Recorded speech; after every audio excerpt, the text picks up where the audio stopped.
नमस्कार। हमारी आज की कहानी है बहू का सम्मान। जब ननद ने दिखाया आईना। नमिता और उसकी बड़ी बहन सिम्मी के भाई प्रखर की शादी 6 महीने पहले हुई थी और प्रखर की शादी के बाद आज नमिता अपने मायके आई थी और थोड़ी देर के बाद उसकी दीदी सिम्मी भी आने वाली थी। नमिता मायके पहुंची तो उसने देखा कि उसकी भाभी आंगन में झाड़ू लगा रही थी और उसकी माँ गुस्से से चिल्लाते हुए कह रही थी कि अभी थोड़ी देर में मेरी दोनों बेटियां घर आने वाली है और तेरा काम ही खत्म नहीं हुआ। तू बहुत कामचोर है। मेरी बेटियों में इतनी फुर्ती है कि तू तो उनसे मुकाबला क्या ही करेगी। नमिता को बड़ा बुरा लगा। उसकी भाभी को ससुराल आए हुए 6 महीने हुए थे और माँ उससे इतने बुरे तरीके से बर्ताव कर रही थी। नमिता ने घर के अंदर जाकर अपनी माँ को समझाते हुए कहा, माँ, ये तुम क्या कर रही हो? भाभी अभी इस घर में नई नई आई है। तुम उसके साथ इतना गंदा व्यवहार कैसे कर सकती हो? तो वो कहने लगी, तू चुप रह। तेरी दीदी आती ही होगी।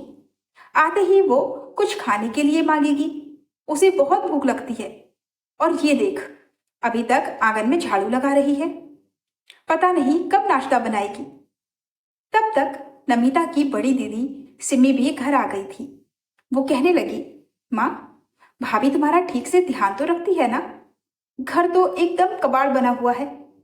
मैं रहती थी तो घर एकदम चमका रखती थी।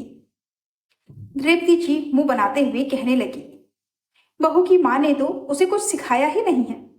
सब मुझे ही सिखाना पड़ता है इसे। इसे तो कुछ आता ही नहीं है। शिवानी की आंखों से आंसू बहने लगे। नमिता को भी बड़ा बुरा लग रहा था। खैर, गर्मी की छुट्टियां खत्म होने के बाद नमिता तो वहां से चली गई थी। बीच बीच में वो अपनी माँ को समझाती रहती थी कि भाभी के साथ अच्छा व्यवहार करो। लेकिन रेवती जी की आंखों पर पट्टी बंधी हुई थी कि उनकी बेटियां ही सब कुछ है। बहू को तो कुछ आता ही नहीं है। धीरे धीरे शिवानी को उस घर में आए हुए 4 साल हो गए थे। इन 4 सालों में उसकी सास ने कभी भी उसे मायके नहीं जाने दिया। हर बार जब वो मायके जाने की बात करती थी तो उसकी सास कहने लगती थी कि मेरी तबीयत ठीक नहीं रहती है, तो मायके कैसे जाओगी? गर्मी की छुट्टियों में भी शिवानी के भाई बहन घर में इकट्ठा होते थे। तब रेवती जी कहने लगती थी कि मेरी बेटियां अभी गर्मी की छुट्टियों में घर आती हैं। तुम ननदों की आवभगत करो।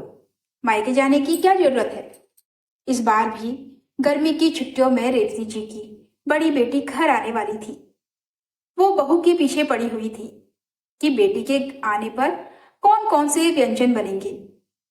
तभी एक दिन नमिता ने अपनी माँ को फोन किया और कहने लगी, माँ, मेरी तबीयत ठीक नहीं है तो मैं गर्मी की छुट्टियों में घर नहीं आ पाऊंगी। बाई भी 20 दिनों की छुट्टी पर गई है। तो मेरी देखभाल करने के लिए और घर संभालने के लिए भाभी को यहाँ भेज दो। साथ ही वो रसोई भी संभाल लेगी। भाभी अकेले कैसे आएगी? तो भैया को कहो कि वो उन्हें लेकर जल्दी से मेरे घर पर आ जाए। सास ने तुरंत ही बहू को मुफ्त की नौकरानी समझकर बेटे के घर रवाना कर दिया। वहां पहुंचकर बहू के पैरों तले जमीन ही सरक गई, क्योंकि ननद बिल्कुल भी बीमार नहीं थी। उल्टा वहां तो ननद नंदोई घूमने जाने की प्लानिंग कर रहे थे। शिवानी हैरानी से बोली, दीदी, आपकी तो तबीयत खराब थी ना? तो नमिता कहने लगी, नहीं भाभी, मेरी तबीयत खराब नहीं है। भैया और आपको कभी भी एक साथ ज्यादा समय बिताने का मौका नहीं मिलता। माँ हमेशा आपको कोसती रहती है कि आप कुछ नहीं करती हैं। उन्होंने आपको इस बार भी छुट्टियों में मायके भी नहीं जाने दिया, क्योंकि दीदी घर पर आ रही थी। इसलिए मैंने सोचा कि इस बार मैं ही आपको बहाना बनाकर वहां से बुला लेती हूँ और देखती हूँ कि वहां क्या होता है। शिवानी कहने लगी, लेकिन दीदी, ये सब तो ठीक नहीं है ना? नमिता मुस्कुराते हुए बोली, भाभी, सब ठीक है। अगर कोई सास अपनी बहू की कदर नहीं करती है तो उसे भी तो पता चलना चाहिए ना कि बहू ने सब कुछ कितनी सहजता से संभाल कर रखा है। जब आप वहां नहीं रहोगी तब शायद माँ को आपकी कमी महसूस हो और उन्हें ये एहसास हो कि बहू उनके लिए क्या मायने रखती है। और भैया आप भाभी को लेकर उनके मायके चले जाइए। वैसे भी उनका मायका यहाँ से पास ही है, किसी को कुछ पता नहीं चलेगा। मैं भी अपने पति के साथ घूमने के लिए जा रही हूँ। ये 20 दिन आप लोग अपने हिसाब से एंजॉय करिए और घर में बताने की जरूरत नहीं है कि आप भाभी को लेकर उनके मायके पहुंचे हैं। और भाभी, आप अपने मायके में भी बोल देना कि वो लोग माँ को फोन करके कुछ ना बताएं। बस कुछ दिनों की बात है, देखते हैं कि माँ को कुछ होश आता है या नहीं। वो हमेशा अपनी बेटियों के गुणगान करती रहती है, लेकिन उन्हें ये समझने की जरूरत है कि बुढ़ापे में बहू ही काम आएगी, बेटी तो अपनी ही गृहस्थी संभालती रहेगी। शिवानी की आंखों में आंसू छलक आए कि ननद ने उसके बारे में इतना तो सोचा। प्रखर भी बोल पड़ा, दीदी आप बहुत अच्छी हो जो आप मेरी पत्नी के बारे में इतना सोच रही हो। माँ के सामने मैं कुछ बोलता हूँ तो वो तो मुझे ही सुनाने लगती है कि मैं बुढ़ापे में उनका क्या ही ध्यान रखूंगा। मेरा ध्यान तो अपनी पत्नी में ही अटका हुआ है। इस पर नमिता और उसके पति ने प्रखर को भी समझाया, हाँ बात तो तुम ठीक कह रहे हो, लेकिन एक बात हमेशा याद रखना, शिवानी को ब्याह कर अपनी पत्नी बनाकर तुम उसे अपने घर में लेकर आए हो तो उसके सम्मान की जिम्मेदारी भी तुम्हारी है और उसके हक की जिम्मेदारी भी तुम्हारी ही है। तो गलत बातों पर तुम्हें अपने माता पिता के खिलाफ अपनी पत्नी के लिए आवाज उठानी ही पड़ेगी, वरना समय के साथ साथ रिश्ते हमेशा के लिए खत्म होने लगते हैं।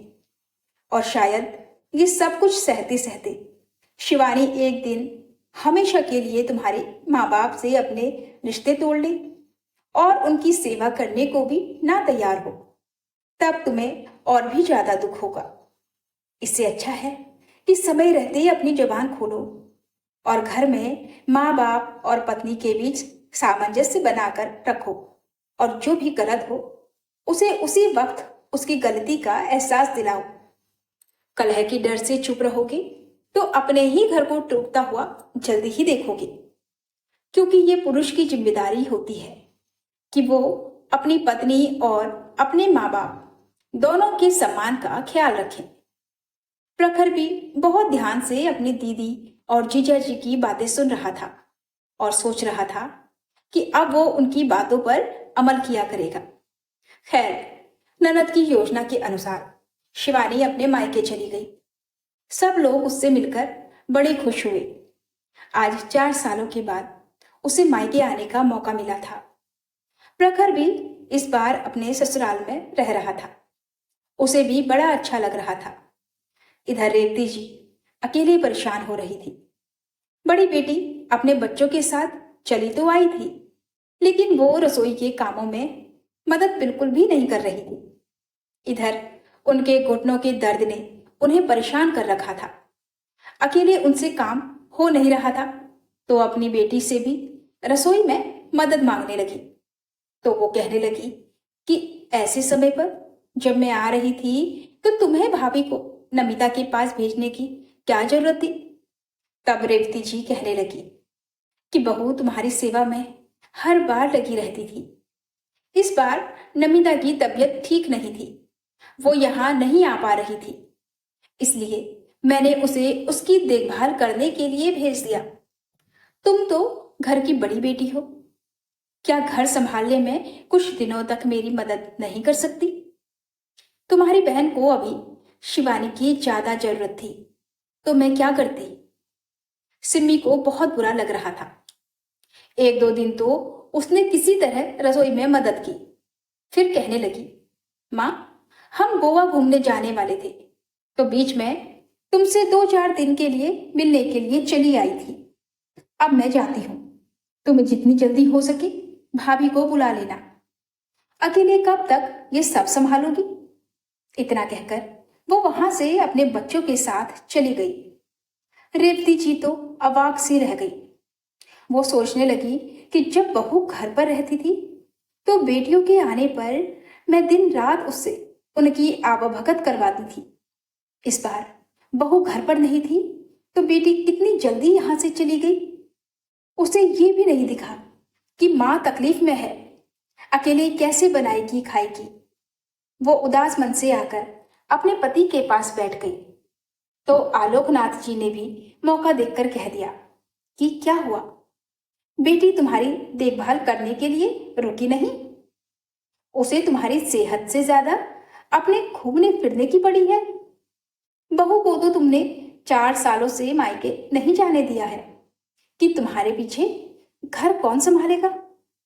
बेटी को तुम 4 दिन और नहीं रोक पाई। रेवती जी क्या बोलती, उनकी तो बोलती ही बंद हो गई थी। वो काफी दुखी थी कि बेटी ने उनके दर्द को क्यों नहीं समझा, जबकि वो तो बेटी के आने पर हर बार पूरा घर सर पर उठा लेती थी और बहू को 1 मिनट की फुर्सत भी नहीं लेने देती थी। बेटी को 1 गिलास पानी भी चाहिए होता था तो वो बहू को ही आवाज लगाती थी। लेकिन आज वही बेटी उन्हें तकलीफ में देखकर भी छोड़कर भाग गई थी। अब उन्हें एहसास हो रहा था कि बहू दिन रात उनकी सेवा में एक पैर पर खड़ी रहती है, फिर भी वो उसकी कद्र नहीं करती। आलोकनाथ जी गहरी आवाज में बोले कि अभी तो कुछ भी नहीं बिगड़ा है, लेकिन धीरे धीरे तुम्हारी हालत और भी खराब होगी। अगर बहू से ऐसे ही कड़वा रिश्ता बनाकर रखोगी तो हो सकता है कि बहू भी तुम्हारी सेवा करने से इनकार कर दे।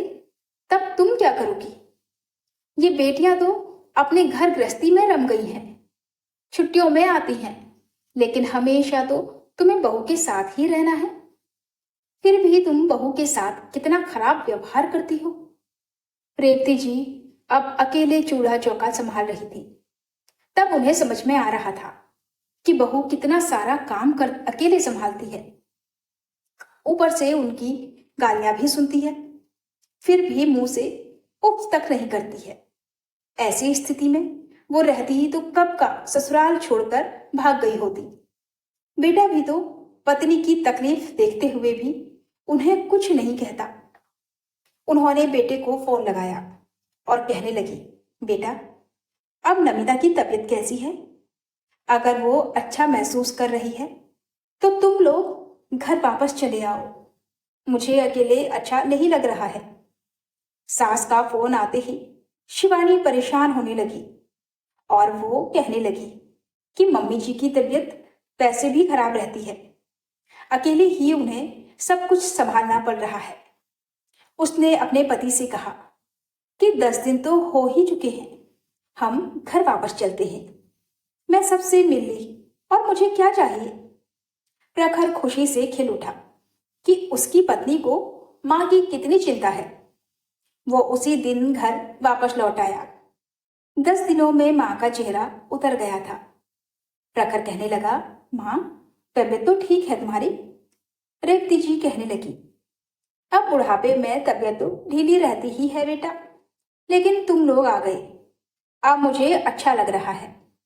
बहू रसोई की ओर जाने लगी तो रेवती जी कहने लगी, बहू अभी तो तुम थकी हुई घर आई हो, रुको मैं तुम्हारे लिए चाय नाश्ता लेकर आती हूँ।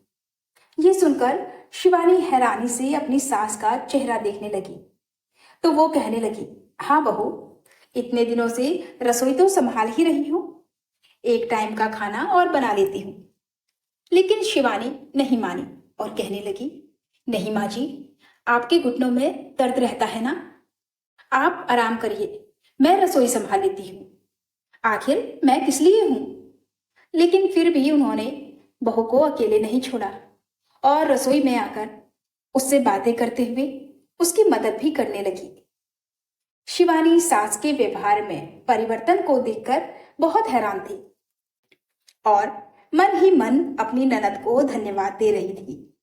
शाम को जब उसने नमिता को कॉल किया तो उसने सारी बातें बताई और कहा कि लगता है कि अम्मा जी मेरे साथ प्यार से मिलकर रहेंगी।